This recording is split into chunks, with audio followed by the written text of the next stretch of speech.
after taking that line drive. He's good. Bruised. It hit him in the inside of the right leg, and it just bruised him a little bit. He, got in the dugout and kind of walked it off a little bit, stopped hurting, and wanted to continue to give it a shot. Did it, once he got in there, though, was that part of the reason of pulling him early, was just he couldn't kind of find a command with that being a part? Well, yeah. I mean, there's a couple of different things you look at. Is he limping? No, he wasn't limping. All right, is his stuff good? Yeah, his stuff was actually better in the third inning than it had been in the first two innings. I thought he threw some of the best sliders in the third inning. Fastball was still 93 miles an hour. He just got, I told Cal, I said, well, we sent him back out. We'll watch him. If there's any change to his delivery, we're going to take him out, right? No, there was none. He was throwing the ball well. So I said, we can't go on command to the first hitter, because if he walks the first hitter, all he's done is the same thing he's done the first two innings when he wasn't hit. So we can't look at it like that. He ends up hitting the first guy on top of the head. I'm like, all right, let's see. And then boom, boom, right back to Betts with good quality strikes. And I'm like, okay, he's going to be all right. Hung the change up, and then it just, made a couple other decent pitches, just misses, and then a curveball that was down. Actually, a pretty good pitch, and a couple of good pitches to Deaver, and then a fastball that caught a little bit too much to the plate, and that was it. You got some guys on base at the bottom of the order, but Whit and Mondesi, I think, stranded 13 or 14 today. Yeah, no doubt. I mean, obviously, when you're talking about getting production at the bottom, that's got to be frustrating when. Well, the bottom of the bottom did a great job. I think they got 8 of our hits down there.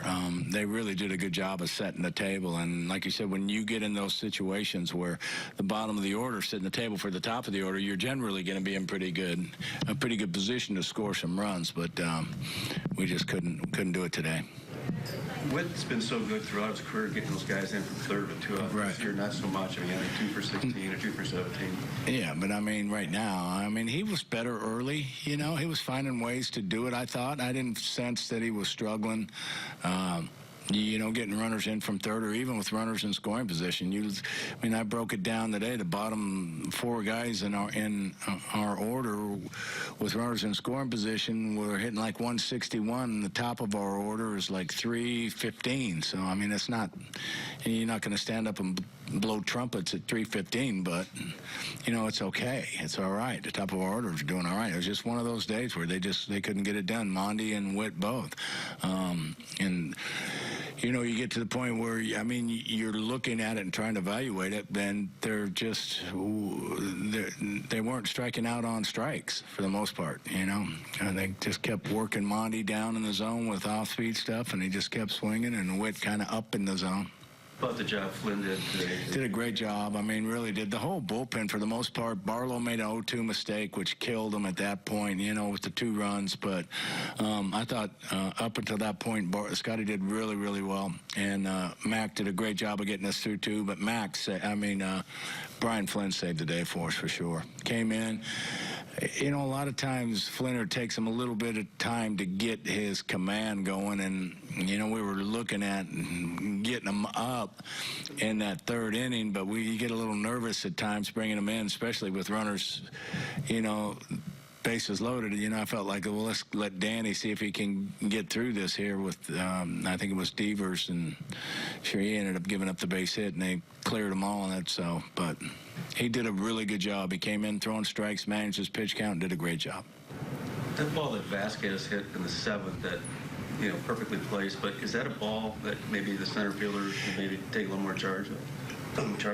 Well, that's a ball that's hit off the end of the bat, all right? And when it was hit off the end of the bat like that, I think I got to go back and double check it, but I'm pretty sure Billy stepped back 2 steps, and kind of fooled him there a little bit, and it was just enough to throw him off so that we couldn't make the play. In that situation, you want the right fielder to back it up? What's Sam? Do you want the right fielder to back it up in that situation? Yeah.